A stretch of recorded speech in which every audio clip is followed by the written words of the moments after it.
दशम श्रेणी छात्रों कटुरी चोटरे नवम श्रेणी छात्र आहत। स्कूल छुट्टी बेले एभली घटना घटी बेले साइकेल स्टाण्डे साइकेल रखा एभली घटना घटी जमापड़ी।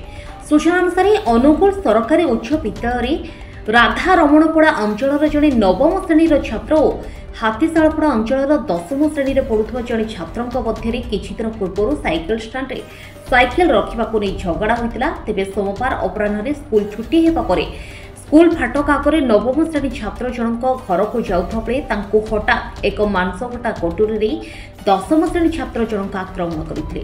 मुंडरे कटुरी चोट बाजिया फल नवम श्रेणी छात्र जनक तले पड़ीजु आक्रमणकारी छात्र जनक दौड़ी पड़ाई। स्कूल अन्य छात्र माने गुरुतर अवस्था नवम श्रेणी छात्र को उद्धार कर जिला मुख्य चिकित्सालय भर्ती करते। खबर पाई परिवार लोक डाक्तरखाना पहुंचा चिकित्सा पर अनुकूल थाना एने लिखित अभियोग कर पुलिस घटनार तदंत करुवा बेले यह घटना सहर में चांचल्य खेलाई। ए घटना जानिया पर मुख्यमंत्री मोहन माझी, शिक्षामंत्री नित्यानंद गंड और अनुगुल विधायक प्रताप चंद्र प्रधान सहित आलोचना कर जमापड़ी। आहत छात्रों को बिना मूल्य सर्वश्रेष्ठ चिकित्सा जोगाई दे तार जीवन बंचाइवाई उद्यम करने को मुख्यमंत्री निर्देश देते। मुख्यमंत्री निर्देश में अनुगुल विधायक आहत छात्रों परिवार वर्गों सहित आलोचना कर छात्रों चिकित्सा सब प्रकार साहाय्य जोगाई दिजाऊ से कहते।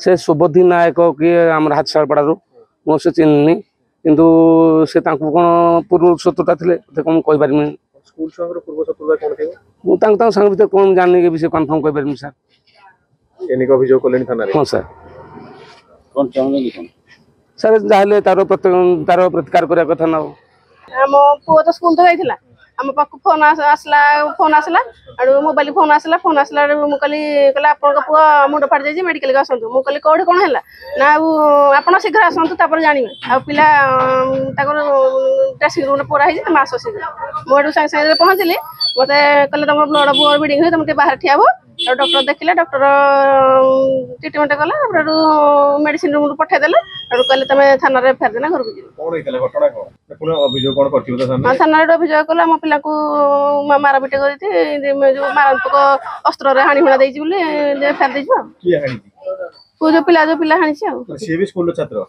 दशम श्रेणी छात्र। अनुगुल जिला प्रतिनिधि मनोज राउत का रिपोर्ट एथर संभाल लाइव।